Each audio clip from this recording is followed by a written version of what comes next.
In Africa, military coups have shaped the history of many nations, often leaving behind destruction, instability, and fear. Some, like the 1983 coup in Burkina Faso that brought Thomas Sankara in power, led to major political shifts. Others, like the 1981 coup attempt in Gambia, ended in brutal crackdowns, mass executions, and decades of military rule. In Kenya, coups have always been met with severe consequences.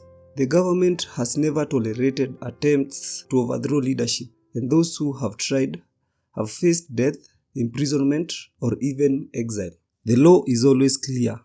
Attempting a coup is treason, and treason is one of the most serious crimes in the country, punishable by execution. The most infamous coup attempt in Kenya's history happened on August 1, 1982. It was not led by a general or a high-ranking officer, but by a major serviceman, Senior Private Hezekiah Ochuka. For 6 hours, he controlled the country, but his dreams of power quickly turned into a nightmare. This is the story of a man who ruled Kenya for only 6 hours. Make sure to like, share, subscribe, and leave a comment. Nikaingia katika Land Rover ile, nikaikuwa kati na huku nashikiwa bunduki. Sasa little did I know, sikujua kwamba huyo alinichukua kumbe ndiye alikuwa mwenyewe kiongozi wa waasi, kiongozi wa mapinduzi, Hezekiah Ochuka. On the night of July 31st, 1982, Kenyans went to bed as usual, unaware that they would wake up to a country in turmoil. The sounds of combat jets roaring overhead, gunfires, and distant explosions shattered the early morning silence. Confusion gripped the streets of Nairobi as people peeped through their windows, trying to make sense of the chaos unfolding outside. It was not a terrorist attack, it was a coup attempt, one that would last only 6 hours, but leave behind a trail of destruction, death, and fear. The man behind it all was Hezekiah Ochuka, a senior private in the Kenya Air Force. He was not a general, nor a high-ranking officer, but just a junior serviceman with ambitions far greater than his position. Ochuka had always dreamed of being the president of Kenya. His former colleagues recalled how he would joke about it, but deep down, he was serious. It was said that he even had the words "the next president of Kenya" jotted on his desk. In his mind, he was destined for greatness, and on August 1, 1982, he decided to take matters into his own hands. A few weeks earlier, in July 1982, Ochuka and a group of like-minded soldiers had gathered in Umoja Estate in Nairobi for a secret meeting. They were frustrated with President Moi's government, citing dictatorship, oppression, economic hardships, and human rights violations. The group, calling itself the People's Redemption Council, plotted to overthrow the government. According to Ochuka, the coup had foreign backing. He assured his men that if things went wrong, they had support from Uganda, Tanzania, and Sudan. Initially, the plan relied on President Moi traveling out of the country. The timing seemed perfect, as Moi was scheduled to visit Libya to hand over the chairmanship of the Organization of African Unity to Gaddafi. If he left, they would strike and take over when he was away. But fate had other plans. Due to lack of quorum, which means the minimum number of members needed to conduct an official meeting, the OAU meeting was cancelled and Moi stayed in Kenya. With their primary plan ruined, Ochuka and his team came up with Plan B. They decided to strike on a Sunday, a day when most government offices were closed and many soldiers were away for military games in Lodwar. This, they believed, would minimize resistance. The execution began at 3 a.m. on August 1, 1982. The soldiers loyal to Ochuka stormed the Kenya Air Force Base initially, taking control and holding their fellow soldiers hostage. An hour later, another group overran the Embakasi base. The rebels now controlled key Air Force installations, but they needed to take over the country's communication systems to make their intentions clear. At dawn, a group of armed rebels stormed the Voice of Kenya, which was the only national broadcaster at the time.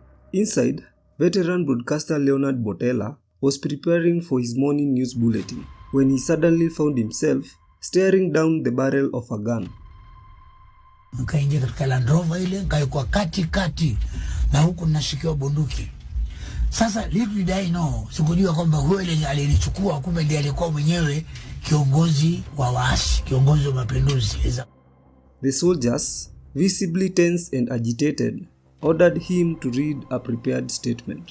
His voice trembled as he announced to the nation that the government had been overthrown and that the Kenya Air Force was now in charge. These announcements sent shockwaves across the country.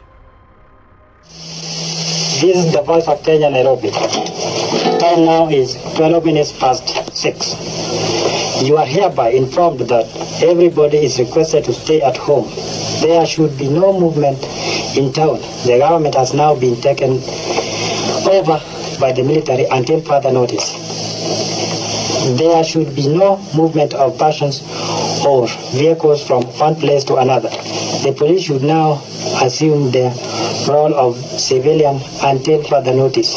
A warning: the government has been taken by a very powerful group supported by the people, wananchi wenyewe na wanajeshi wote.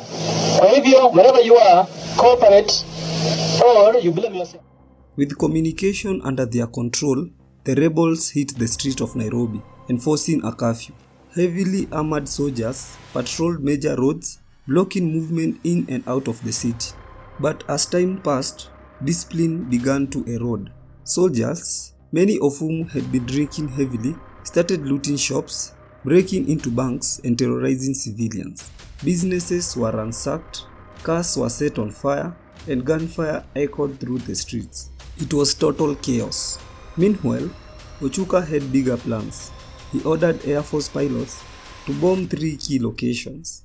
That is, State House, Nairobi, the military headquarters in Hurlingham, and President Moi's residence in Kabarak. If successful, this will eliminate Moi and key government officials, ensuring no resistance. Fighter jets took off, carrying out their orders. While on their mission to execute their orders, the pilots realized the gravity of what they were being asked to do, and so they made a fateful decision. Instead of bombing their targets, they veered off course, flew over Mount Kenya, and dropped their payloads into the forest. They then returned to Nanyuki Air Base and falsely reported that the mission had been accomplished. By this time, the government had begun its counterattack. Key military officials, including General Jackson Mulinge, John Sawe, and Mohamud Mohamed, quickly mobilized loyal forces. Their first move was to secure the Nanyuki Air Base to prevent further rebel airstrikes. Next, they surrounded Isili Air Base, where the remaining rebel soldiers were holed up. A fierce gunfight ensued with heavy casualty on both sides. After sensing that their time was up, Ochuka and his right-hand man, Pancras Oteyo Okumu, made a desperate escape attempt. They told their remaining rebels that they were heading to Nanyuki to bring reinforcement. But this was a lie. Instead, they hijacked a small plane and fled to Tanzania. Ochuka's freedom was short-lived. On November 11, 1982, the Tanzanian government arrested him and returned him back to Kenya. Him and his companion were court-martialed and sentenced to death. They became the last people to be officially executed in Kenya before the country abolished the death penalty. The failed coup left deep scars in the family of many people.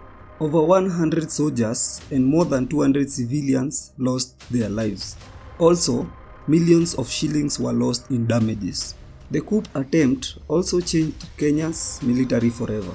The Kenyan Air Force was disbanded and later restructured to prevent any future rebellion. Ochuka's 6-hour presidency remains one of the most dramatic and short-lived in history. His story is a reminder that power, when sought through force rather than democracy, can lead to nothing but destruction.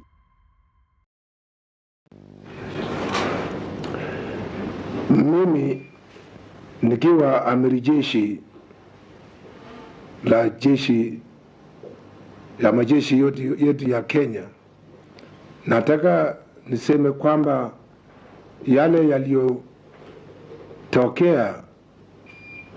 leo asubuhi kwa muda mfupi iliyoletea wananchi wasiwasi mwingi, sasa imeangamizwa na jeshi letu la nchi kavu na polisi, na nawashukuru wao sana kwa juhudi zao za kuangamiza hao maharamia ambao waliweka wananchi katika hali ya wasiwasi.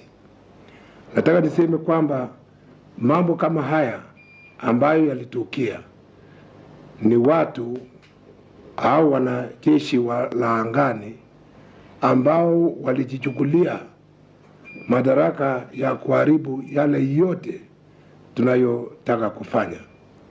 Na kwa hivyo tulieni mahali popote mliko, angalieni kwamba mnafanya kazi zenu za kawaida, lakini kutoka leo saa 12 mpaka saa 1 kesho asubuhi kutakuwa kuna curfew.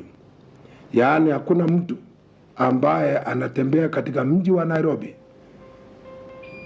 kutoka saa 12 leo jioni. And if you enjoyed this content, make sure to like, share, comment and subscribe.